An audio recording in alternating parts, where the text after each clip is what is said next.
Trump's MO since coming into the political arena has been going after Muslim immigration. Remember, he talked about back in 2015, ban all Muslim travel to the United States. That was back in 2015. He, of course, had an executive order back in 2017 that going after Muslim migration, it was struck down by the courts and he had to revise it. It was allowed to stand. This is much different. What he's talking about here is, Kristen noted here, he's going to re-examine green cards for 19 countries. As you can see on your screen there, the 19 countries from African countries, Middle East, some in South America. Evan, how is he going to be able to implement this? Because they're talking about a loyalty test as well. Is this a real thing that they're going to actually try to implement all this and get rid of people who are, green cards, you're here legally. This is legally issued by the government. You are legally allowed to be here. Can they actually do this? Well, they'll certainly try. And look, we've seen them do this before where they come up with an emergency power that the president says he has and then dare the courts to try to stop it. And so what we expect, obviously, with this is that they're going to run into the same trouble that they ran into with the Muslim ban.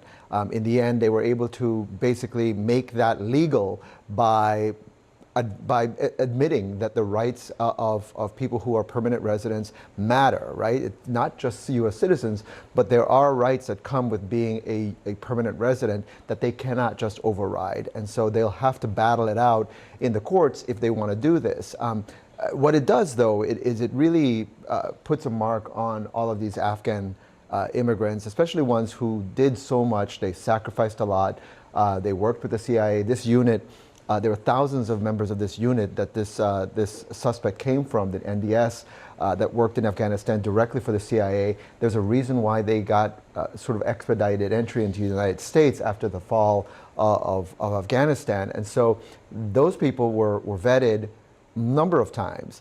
But there's been a struggle, too, to try to make sure that the vetting was appropriate. I'll tell you this. There were examples of people who essentially bought backgrounds from brokers. And so the problem with Afghanistan has been that there's no functioning system to be able to check the data, that background check information.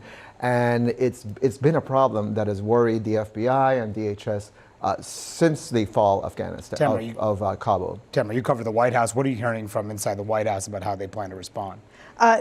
This is very much in line with the way that the president and people in his administration, people like Stephen Miller, have been talking about immigration. President Trump, in his remarks on Wednesday night, brought up Somalia. That is not an accident. That is something that the president has been focused on recently and that he is emphasizing. You look at refugee policies where the White House wants to bring in white people from South Africa who they say are being persecuted. They don't want to bring in other refugees. The refugee program has been severely restricted under the Trump administration already. So in a lot of ways, this is a terrible event that has given them a sort of a peg to do a lot of the things that they were already doing or wanted to do. And it does come at a time when the president's approval ratings are in a really bad place, including on immigration. But this is a realm of immigration where he has had more traction than some of the other areas. And speaking of the refugee issue, this is what he said in a couple of late night posts last night. Right before midnight, he put out these posts here on Thanksgiving night. He said, this refugee burden is the leading cause of social dysfunction in America, something that did not exist after World War II. Failed schools, high crime, urban decay, overcrowded hospitals, housing shortages, and large deficits. He's very clear where he's going with this. Well, I like the way that Tamara put it. It is something they want to do. It's a long-term project. This administration, with the 4 years it has been given by voters, wants to transform the immigration system, one, so there's a larger deportation force, so that immigration courts are seen as deportation courts, as they call them. They're doing more hiring right now to make that happen. They're trying to build the capacity for mass deportation because it wasn't there in the first term. You've covered this. So many things that they're doing right now are taking the lessons of the first term where they were stymied by a court or stopped by a court, going to a more favorable court this time, a point with we saw this with the Muslim ban. It was a 5-4 decision that upheld the president. That's a 6-3 conservative court now. So they like their odds, but there is a long-term strategy here. what are the political risks of it? For Trump, he's not on the ballot again. For Republicans, we already saw them lose ground with Asian American and Arab American voters in Virginia and New Jersey. Just huge shifts back away from the Republican Party. This is not the Republican agenda that won Dearborn, let's say, in the last election. This is more like what he wanted to do in the first place. And voters don't get a veto on this. It's going to be fought out in the courts in Congress. Look, final point I'll make is why was it easier for some Afghans to get here if they cooperate with the Americans in the war? Was bipartisan vote of Congress that made the Allies Act. Mike Johnson voted for that. I don't think you're going to have any Republicans saying that was a good idea. Now the Stephen Millers of the party, who already were controlling the narrative, are going to control the politics too. Very few Republicans voted against that. Yeah, in I fact, think 16. Yeah, something like that. So, part of this post, there were just a number of things that are eyebrow-raising, to say the very least. This is what he said he said, refugees from Somalia are completely taking over the once great state of Minnesota. He said that there are Somalian gangs looking for prey. As he said, people are staying locked in their apartments. He called the governor of Minnesota, Tim Walz, quote, seriously retarded. He went on to call Ilhan Omar the worst congressman/woman. He ridiculed her for wearing a hijab, and she said that question about whether she's in the country illegally. Yeah, a lot of that is problematic. It's racist. I was just going to say it's It's rooted racist. in racism and xenophobia. Yeah. A little bit of misogyny possibly in there, or sexism in there as well.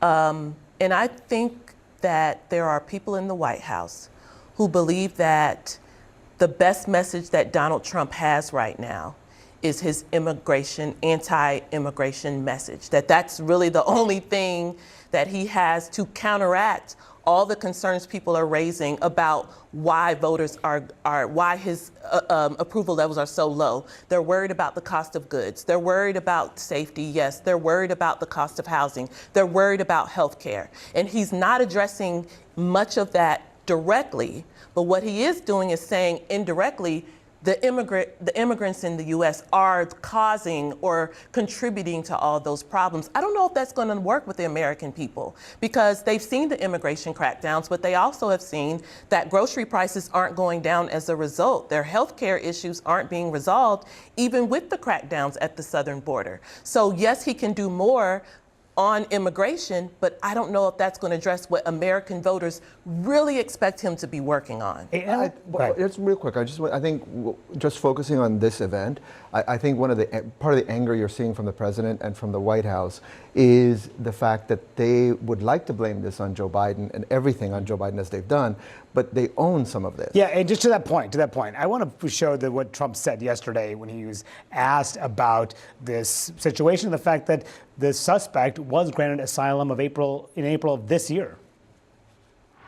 There was no vetting or anything. They came in unvetted.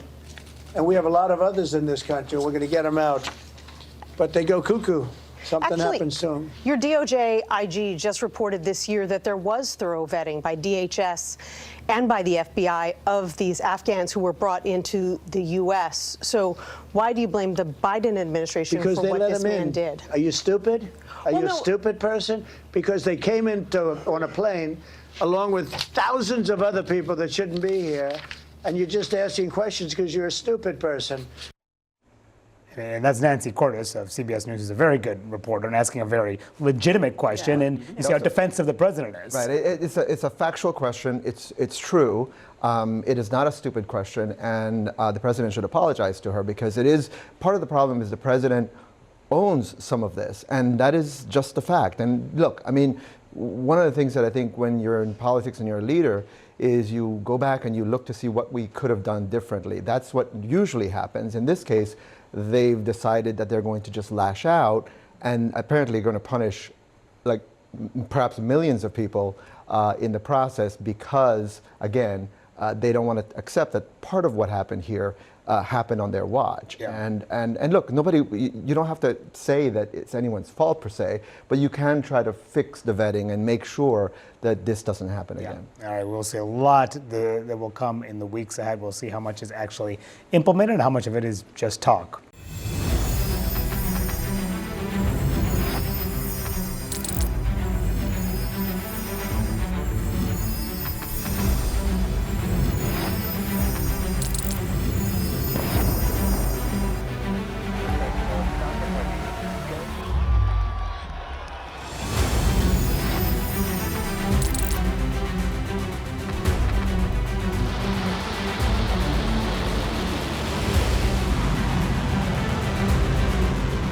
fighting so long and so hard that they don't know what the they're doing.